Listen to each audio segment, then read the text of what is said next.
पहला क्वेश्चन है, वह राशि ज्ञात कीजिए जिसका 35% बराबर 280, 3/5% बराबर 90 और 0.5% बराबर 600 हो। तो यहाँ हमें एक राशि ज्ञात करना है और उसके हमें प्रतिशत मान दिए गए हैं। ठीक है, तो इसके लिए सबसे पहले हम मानेंगे, माना कि राशि बराबर x। ठीक है, हमने राशि को x मान लिया। और पहले प्रश्न में है कि 35% बराबर 280 है, तो हम इसे लिख सकते हैं x का 35% दिया गया है। राशि का 35% बराबर 280, तो हम इसे लिख सकते हैं x का 35% बराबर 280। ठीक है, अब हम जानते हैं कि का मतलब होता है गुना, तो हम इसे लिख सकते हैं x गुना 35। अब प्रतिशत को अगर हम भिन्न में बदले तो यहाँ प्रतिशत के को हटाकर हम हर में 100 लिखते हैं। ठीक है, तो इसे हम लिख सकते हैं 35/100। तो यहाँ x गुना 35/100 बराबर 280 हो जाएगा। ठीक है, अब गुना के बाद जो संख्याएं हैं उसका हम पक्षांतर करते हैं। ठीक है, तो हम लिख सकते हैं x बराबर, अब देखिए यह गुना के रूप में 35/100 है, तो जब इसे हम बराबर के अपोजिट साइड लेकर आएंगे तो यह उल्टा हो जाएगा। उल्टा मतलब 100 हर में है तो वह अंश में हो जाएगा और 35 अंश में है तो वह हर में हो जाएगा। तो इसे हम 280 गुना 100/35 के रूप में लिखेंगे। अब 35 में अगर हम 7 से भाग करें तो 7×5 = 35, 5 बार में भाग लगेगा। और 7 से अगर हम 28 में भाग करें तो 7 चौके 28, 4 बार में भाग लगेगा। और यहाँ शून्य है तो हम यहाँ शून्य लिखेंगे। फिर 5 से भाग करेंगे 40 में, 5×8 = 40। इस प्रकार हमें x की वैल्यू 8 और 100 का गुना करेंगे तो 800 के रूप में प्राप्त होगा। ठीक है, और x हमने राशि को माना था तो हम लिखेंगे अतः राशि बराबर 800। ठीक है, और यही हमारा आंसर होगा। अब हम दूसरा नंबर क्वेश्चन को करेंगे। दूसरा क्वेश्चन है 3/5% बराबर 90। तो यहां भी हम सबसे पहले राशि को मानेंगे और लिखेंगे, माना कि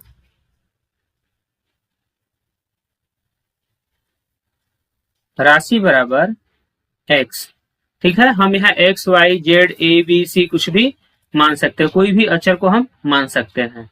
ठीक है, अब लिखा दिया गया है x का 3/5%, राशि का 3/5% बराबर 90 है। ठीक है, अब इसे अगर हम लिखना चाहें तो लिख सकते हैं x का के स्थान पर लिखेंगे गुना 3/5 है और इसके साथ प्रतिशत लगा हुआ है, तो जब हम प्रतिशत को हटाएंगे तो हर में हम 100 से गुना करते हैं, तो हम यहाँ 100 का गुना करेंगे बराबर 90 लिखेंगे। ठीक है, पहले प्रश्न में 35% दिया गया था तो इसे हमने 35/100 लिखा था। ठीक है, क्योंकि यहाँ हर हमारा 1 था। अब हमें यह 3/5% के रूप में दिया गया है, तो यहाँ भी हम हर में 100 का गुना करेंगे। ठीक है, अब पहले से हमारे पास हर में 5 है तो यह 500 हो जाएगा। ठीक है, अब यहाँ अगर हम इसका पक्षांतर करते हैं तो x बराबर, यहाँ 90 है तो 90 लिखेंगे, गुना हर में हमें 5 गुना 100 के रूप में दिया गया तो हम इसे भी लिख लेंगे। ठीक है, बटा अब अंश में 3 है तो हम यहाँ 3 लिखेंगे। ठीक, अब 3 से 90 में भाग करेंगे तो 9 में भाग करेंगे 3 बार में, शून्य में शून्य से। ठीक, तो अब गुना करेंगे x बराबर, अब जितने शून्य हम पहले उसे लिख लेते हैं, 1, 2, 3 इकाई से है तो इसे हम इकाई से शून्य के रूप में लिख देंगे। अब 1 का गुना 5 में करेंगे 5 होगा और 5 का गुना 3 में करेंगे तो 15 होगा। इस प्रकार हमें x का मान 15,000 के रूप में प्राप्त होगा और हम लिखेंगे अतः राशि बराबर 15,000। ठीक है, और यही हमारा आंसर होगा। अब हम क्वेश्चन नंबर 3 को करेंगे। तीसरा नंबर है 0.25% बराबर 600। तो यहां भी हम लिखेंगे, माना कि राशि बराबर x और x का 0.25% बराबर 600। ठीक है, या x का के स्थान पर हम लिखेंगे गुना और इसे 0.25% हटाएंगे तो हर में हम 100 लिखेंगे। ठीक है, तो यह 0.25/100 हो जाएगा बराबर 600। ठीक है, अब हम यहाँ x को रहने देंगे और x के बाद जो संख्या है 0.25 बटा 100, इसका पक्षांतर करेंगे तो यह बराबर के अपोजिट जाएगा, तो अंश में हर में 100 है तो वह अंश में हो जाएगा 100 बटा 0.25 अंश में है तो यह हर में आ जाएगा 0.25। ठीक है, अब देखिए सबसे पहले हम यहाँ प्रतिशत दशमलव का कार्य करेंगे। हर में दशमलव है तो हम दशमलव को हटाकर अंश में 1 लिखते हैं। ठीक, अब दशमलव के बाद जितने अंक है तो दशमलव के बाद 2 अंक हैं, 2 और 5, तो इसके लिए हम 2 बार 0 लिखेंगे। ठीक है, या फिर अगर आपको दशमलव का स्थानीय मान पता हो तो हम इसे 10वां और इसे 100वां स्थान पढ़ते हैं। ठीक है, तो यह 100वें स्थान तक है, इसलिए हम इसके अंश में 100 से गुना करेंगे। अब इसे भाग करेंगे तो 25 से अगर हम 100 में भाग करें तो 4 बार में भाग लगेगा। ठीक है, अब हम x का मान ज्ञात करेंगे तो देखिए यहाँ भी 2 शून्य है और यहाँ भी 2 शून्य है, तो हम पहले 4 शून्य लिख लेंगे। अब यहाँ हमें 4 बचा तो 4 का गुना 1 में करेंगे 4 होगा और फिर 4 का गुना 6 में करेंगे तो 24 होगा। ठीक है, इस प्रकार x का मान हमें 2,40,000 के रूप में प्राप्त होगा। ठीक है, तो हम लिखेंगे अतः राशि बराबर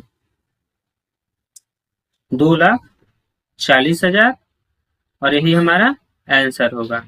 ठीक है, अब हम क्वेश्चन नंबर 2 को करेंगे। दूसरा क्वेश्चन है किसी राशि का 5% 600 के 15% के बराबर है, वह राशि ज्ञात कीजिए। अब देखिए यहाँ कॉमा दिया गया है, 5% के बराबर कॉमा दिया गया है, इसका मतलब यहाँ यह कहा गया है कि किसी राशि का 5% 600 के 15% के बराबर है और हमसे राशि पूछा गया। तो सबसे पहले हम यहाँ राशि को मानेंगे और लिखेंगे माना कि राशि बराबर x। ठीक है, अब किसी राशि का 5% है, प्रश्न में जिस तरह से शब्दों का इस्तेमाल किया गया है हम उसी अनुसार इसको कार्य करेंगे कि किसी राशि का 5%, तो राशि क्या है x, तो x का 5% बराबर किसके बराबर है, तो 600 के 15% के बराबर है, तो इसे लिखेंगे 600 का 15%। ठीक है, अब आपको यह समझ में आ गया होगा कि प्रश्न में क्या कहा गया है। किसी राशि का 5% मतलब x का 5% 600 के 15% के बराबर है, तो हमें x का मान ज्ञात करना है। तो अगर हम इसे लिखे तो x का के स्थान पर लिखेंगे गुना 5 बटे में यहाँ प्रतिशत है तो यहाँ 100 लिखेंगे बराबर 600 का के स्थान पर गुना लिखेंगे 15 का 15 और हर प्रतिशत है तो इसके हर में हम 100 लिखेंगे। ठीक है, अब इसका पक्षांतर करेंगे तो x बराबर 600 गुना 15, यह अंश में है, यह हर में 100 है तो बराबर के अपोजिट आएगा तो वह अंश में हो जाएगा, तो गुना 100 बटा यहाँ हर में 100 है तो इसे भी 100 लिखेंगे और यह अंश में है तो बराबर के जब इधर आएगा तो हर में हो जाएगा, तो यह 5 हो गया। 100 से 100 कट गया, 5 से 15 में भाग करेंगे 3 बार में, 5 दिया 15, तो यह x बराबर, अब इसे गुना करेंगे तो यह 1,800 के रूप में प्राप्त होगा। ठीक है, तो हम यहाँ लिखेंगे अतः राशि बराबर 1,800 और यही हमारा आंसर होगा। ठीक है, अब देखिए यहाँ अगर इसे हम शॉर्टकट तरीके से करना चाहें तो यह कर सकते थे कि जैसे यहाँ x गुना 5/100 बराबर 600 गुना 15/100 दिया हुआ है। ठीक, तो दोनों के हर में 100 है और यह दोनों गुना के रूप में है तो हम इस 100 से इस 100 को काट सकते थे और इसे लिख सकते थे x गुना 5 बराबर 600 गुना 15, जिससे कि हर यहाँ हट गया है। अब यह गुना में है तो बराबर की इस तरफ जाएगा तो भाग में हो जाएगा, तो 600 गुना 15/5 और 5 से 15 में भाग करेंगे 3 बार में, तो यहाँ भी हमारा आंसर 1,800 ही आएगा। ठीक है, यहाँ हम अपने आंसर को जांच भी सकते हैं कि हमने जो आंसर प्राप्त किया है क्या वह सही है या गलत है। तो आइए अपने आंसर को हम जांचते हैं। हमारा आंसर आया था 1,800। ठीक, अब प्रश्न में कहा गया है कि 1,800 का 5%, तो अगर इसका हम 5% ज्ञात करेंगे तो देखिए 0 से 0 कट गया, 0 से 0 कट गया, 18×5 = 90 के रूप में प्राप्त हो रहा है। और यह कहा गया है कि 600 के 15% के बराबर है, तो 600 का अगर हम 15% निकाले तो 600 गुना 15/100 होगा, और 0 से 0 काटेंगे तो यह 6 गुना 15 के रूप में होगा, और इसे गुना करेंगे तो 90 आएगा। तो देखिए दोनों का मान 90 आ रहा है, इसलिए जो हमने आंसर प्राप्त किया हुआ सही है। ठीक है, अब हम क्वेश्चन नंबर 3 को करेंगे। तीसरा क्वेश्चन है, एक चुनाव में 7,500 मतदाताओं में से 20% मतदाताओं ने मत नहीं डाले, ज्ञात कीजिए कुल कितने लोगों ने मत डाले।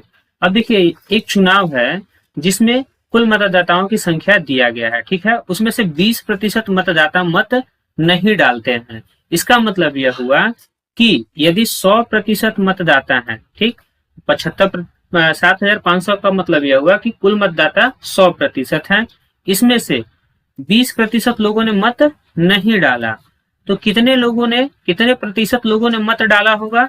तो अगर इसे हम 100 में से 20 को माइनस करेंगे तो 80 प्राप्त होगा, मतलब 80% लोगों ने मत डाला है। तो इसे हम लिखेंगे मत डाले मतदाताओं का प्रतिशत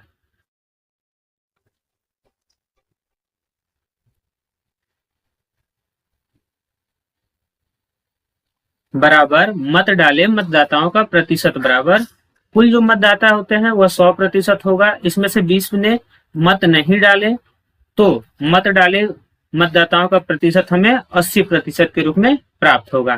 ठीक है, अब यहाँ इसकी संख्या को पूछा गया है, तो हम यहाँ लिखेंगे मत डाले मतदाताओं की संख्या,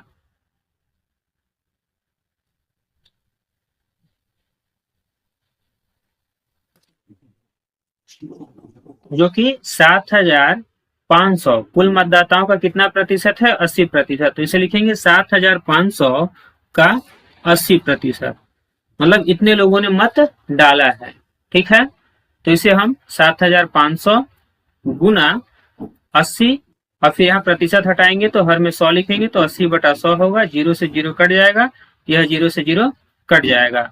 अब जब इसे गुना करेंगे तो यह 0, 8×5=40, 0 हाथ में 4, 8×7=56, 56 में 4 जोड़ेंगे तो 60 प्राप्त होगा, मतलब यह 6,000 होगा।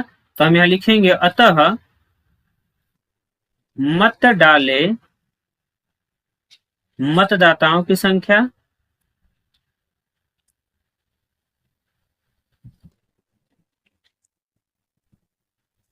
बराबर 6,000, और यही हमारा आंसर होगा।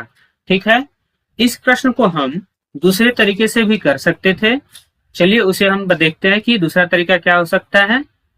दिया गया है कुल मतदाता है 7,500 है, इसमें से 20% ने मत नहीं डाले हैं, तो सबसे पहले हम यहाँ मत नहीं डाले मतदाताओं की संख्या ज्ञात करेंगे। मत नहीं डाले मतदाताओं की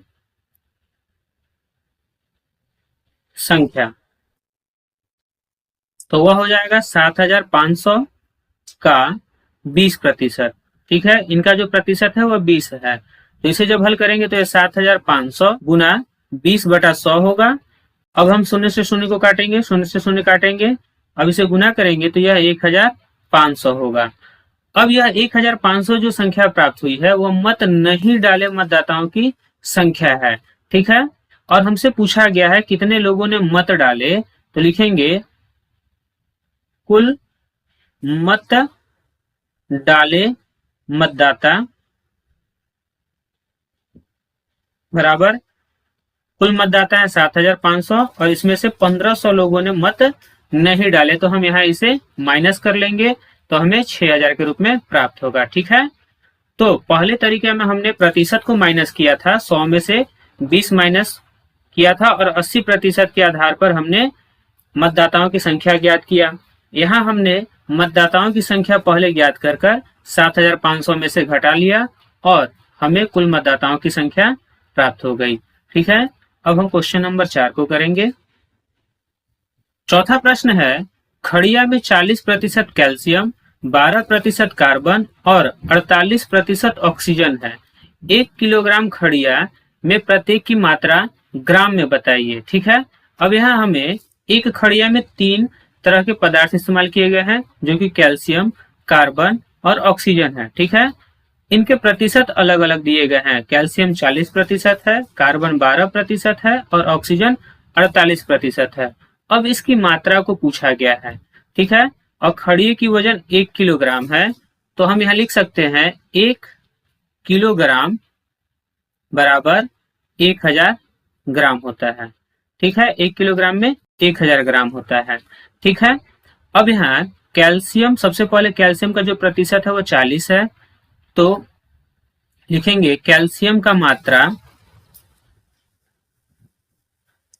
कैल्शियम की मात्रा बराबर कुल वजन 1000 है, 1000 ग्राम, तो 1000 का 40%, 1000 का 40%, तो इसे लिख सकते हैं 1000 गुना 40/100, ठीक। प्रतिशत हटाएंगे तो हम इसे 100 के रूप में लिखेंगे, 0 से 0 कट जाएगा, 0 से 0 कट जाएगा। अब यह गुना होगा तो 400 ग्राम के रूप में प्राप्त होगा। इसका मतलब यह हुआ कि 1 किलोग्राम खड़िया में 400 ग्राम कैल्शियम है। अब हमसे कार्बन पूछा गया है, तो लिखेंगे कार्बन की मात्रा, यह 1000 ग्राम का कितना प्रतिशत है, 12%, तो इसे लिखेंगे 1000 ग्राम का 12%। अब इसे लिख सकते हैं 1000 गुना 12/100, 0 से 0 कट गया, 0 से 0 कट गया, 12 और 10 का गुना करेंगे तो 120 होगा, ठीक है, तो यह 120 ग्राम हो गया। 1 किलोग्राम खड़िया में कार्बन की मात्रा 120 ग्राम है। अब ऑक्सीजन की मात्रा पूछा गया, तो लिखेंगे ऑक्सीजन की मात्रा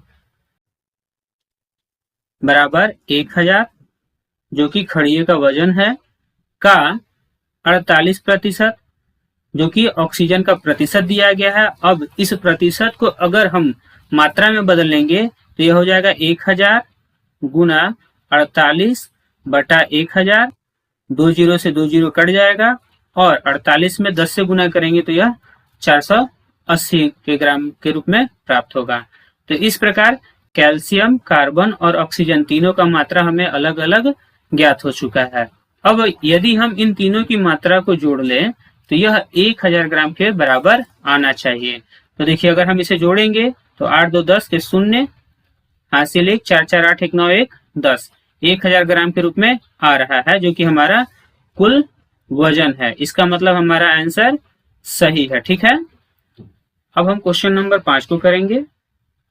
पांचवा प्रश्न है, एक गांव की जनसंख्या 1200 है, इसमें से 40% पुरुष, 30% स्त्रियां और शेष बच्चे हैं, तीनों की अलग अलग संख्या ज्ञात कीजिए। तो सबसे पहले हम पुरुष की संख्या ज्ञात करेंगे। पुरुष की संख्या बराबर कुल जनसंख्या है 1200, और 1200 का 40% पुरुष है, तो इसे लिखेंगे 1200 का 40%, ठीक है। अब इसे हल करेंगे तो यह हो जाएगा 1200 गुना 40/100, 0 से 0 कट गया, 0 से 0 कट गया। अब इसे गुना करेंगे तो यह 480 के रूप में प्राप्त होगा। मतलब 1200 का 40% हमें 480 के रूप में प्राप्त हुआ है। तो इसका मतलब यह हुआ कि 1200 में लोगों में से 480 लोग पुरुष हैं। अब हम स्त्री की संख्या ज्ञात करेंगे। स्त्रियों की संख्या बराबर 1200 का स्त्रियों का प्रतिशत क्या है, 30%, तो हम यहाँ लिखेंगे 1200 का 30% बराबर 1200 गुना 30/100, 0 से 0 कट जाएगा, 0 से 0 कट जाएगा। अब 120 में 3 का गुना करेंगे तो 360 प्राप्त होगा। तो स्त्रियों की जो संख्या है वह 360 है। अब शेष बच्चे हैं, तो बच्चों की संख्या ज्ञात करने के दो तरीके हैं।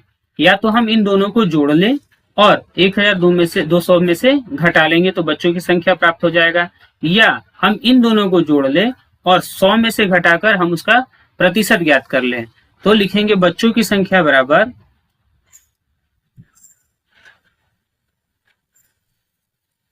1200 माइनस यहाँ पुरुषों की संख्या प्लस स्त्रियों की संख्या को हम माइनस कर लेते हैं, ठीक है। तो यह हो जाएगा 1200 माइनस, इसे जोड़ेंगे तो 814 के 4 हासिल 1, 4 3 7 1 8, 840 होगा। अब इसे घटाएंगे तो 0 से 0 घट गया, फिर 0 में से नहीं घटेगा तो हासिल लेंगे, 10 में से 4 गया 6, और यह 11 बचा, 11 में से 8 गया 3, 360। बच्चों की संख्या क्या होगी? 360 होगी, और यही हमारा आंसर होगा। ठीक है, अगर इसे हम प्रतिशत के हिसाब से निकालते तो हम पहले बच्चों का प्रतिशत ज्ञात करते हैं। यह हो जाएगा 100 माइनस 40 प्लस 30, मतलब इन दोनों के प्रतिशत को जोड़कर हमें 100 में से घटाना होगा। तो इसे लिखेंगे 100 माइनस 70 बराबर 30। अब देखिए 30% की वैल्यू हमने निकाला है, वह 360 प्राप्त हुआ है, तो बच्चों की संख्या भी 360 ही आएगी। ठीक है, अब हम क्वेश्चन नंबर 6 को करेंगे। छठा प्रश्न है, एक मिश्रण में 20% लोहा, 38% रेत और शेष कांच है। यदि मिश्रण में कांच की मात्रा 168 ग्राम हो तो मिश्रण की कुल मात्रा बताइए। अब देखिए यहाँ एक मिश्रण है जिसमें 3 तरह के पदार्थ हैं, एक लोहा है, एक रेत है और एक कांच है। लोहे का जो प्रतिशत है वह 20% है, रेत का जो प्रतिशत है वो 38% है, और कांच का प्रतिशत हमें नहीं दिया गया है। ठीक है, तो हम जानते हैं कि कोई भी पदार्थ जब पूर्ण होता है, मतलब पूरा होता है, तो वह 100% होता है।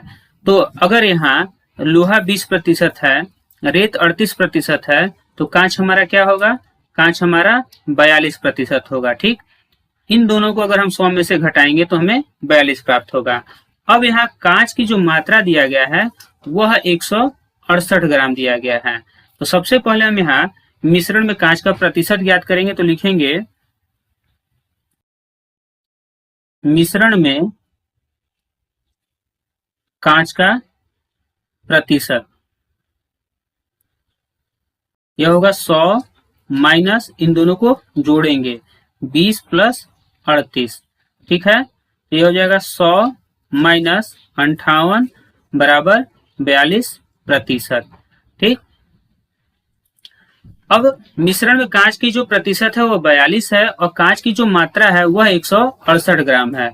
अब यहां लिखेंगे मिश्रण में कांच की मात्रा बराबर 168 ग्राम। अब देखिए यहाँ कांच से संबंधित हमें 2 सूचनाएं प्राप्त हो गई, एक उसकी प्रतिशत और दूसरा उसका संख्यात्मक मान। हमसे प्रश्न में मिश्रण की कुल मात्रा पूछा गया है, तो हम इसे मान लेंगे, माना कि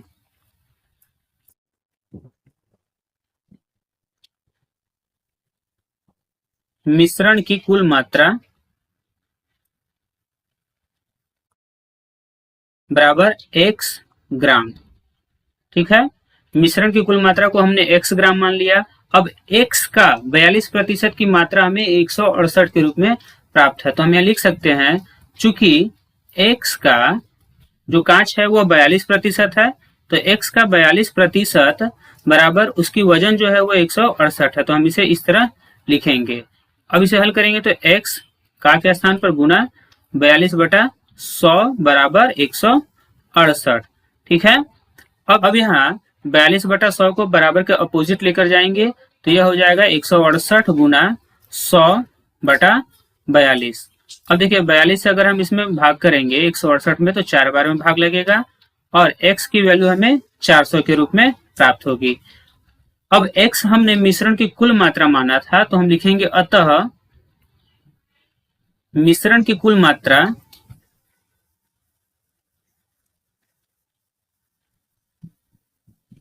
बराबर 400 ग्राम। ठीक है, अब हम क्वेश्चन नंबर 7 को करेंगे। 7वां प्रश्न है, एक गांव की आबादी 4000 है, इनमें से 500 लोग दूषित जल के प्रयोग से पीलिया से पीड़ित हैं। गांव में पीलिया रोग से कितने प्रतिशत लोग पीड़ित हैं? अब यहाँ हमें आबादी दिया गया है जो कि 4000 है। अब 4000 में 500 लोग दूषित जल से पीलिया से पीड़ित हैं, तो पीलिया से पीड़ित लोग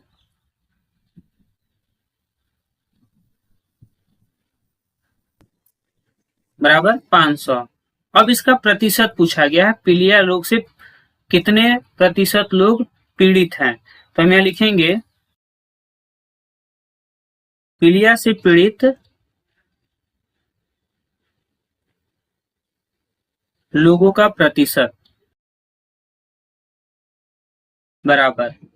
अब देखिए, जब प्रतिशत पूछा जाता है तो जिसका प्रतिशत पूछा जाता है हम उसे अंश में लिखते हैं। तो यहाँ पूछा गया है पीलिया से पीड़ित लोगों का प्रतिशत, तो यह 500 है, तो इसे हम अंश में लिखेंगे। और जिससे पूछा जाता है हम उसे हर में लिखते हैं। तो किससे पूछा जा रहा है? कुल आबादी से, तो आबादी हमारा 4000 है, तो हम इसे हर में लिखेंगे। ठीक, अब इसे प्रतिशत में बदलना है, इसलिए हम इसमें 100 से गुना करेंगे। ठीक, अब यह हो जाएगा, 0 से 0 कट जाएगा, 0 से 0 कट जाएगा, इस 0 से ये 0 कट जाएगा, और यह 50/4% के रूप में प्राप्त होगा। अब इसे अगर हम दशमलव में बदलें तो यह 12 चौके 48, मतलब 12.5% के रूप में प्राप्त होगा, और यही हमारा आंसर होगा। ठीक है, इसी के साथ इस अभ्यास के सारे क्वेश्चंस हो गए। अब अगले वीडियो में हम नए अभ्यास के साथ मिलेंगे। और यदि आपको हमारा वीडियो अच्छा लगता हो तो प्लीज कमेंट कर बताएं। तब तक के लिए धन्यवाद।